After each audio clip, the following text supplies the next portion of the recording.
Nung umanib yung aking pangalawang kapatid sa iglesia, bigla siyang nag-iglesia. Di ba parang nakakataka? Ayaw na nanay na sa amin isasagawa yung pag-aaral na salita ng Diyos. Kahit na ano pa sabihin na hindi maganda ng tatay ko na pare-parehas lang naman na relihiyon, eh pumupunta pa rin sila, wala yung absent. Yung mga ministro, ilang ministro yung nagdaan, laging nasa amin yan. Minsan, hinaharang nila yung mga ministro, mga kadiwa, mga diakono, diakonesa pumupunta o dumadalo sa amin ng gawain. Hanggang sa ang minsan meron pa kaming kapitbahay na nagwawala. Pati bahay kasi namin, naalala ko, binabato nila yan eh.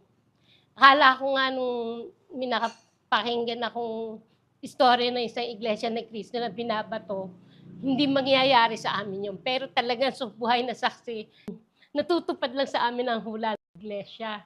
Kaya nagpapasalamat naman kami dahil, di ba, sabi nga pag-uusig ay bahagi ng iyong pagka-iglesia ni Cristo. At naninindigan kami, sumasampalataya na iglesia lang ni Cristo umaligtas pagdating ng paghukom. Dati ang hinahagad namin masaganang buhay.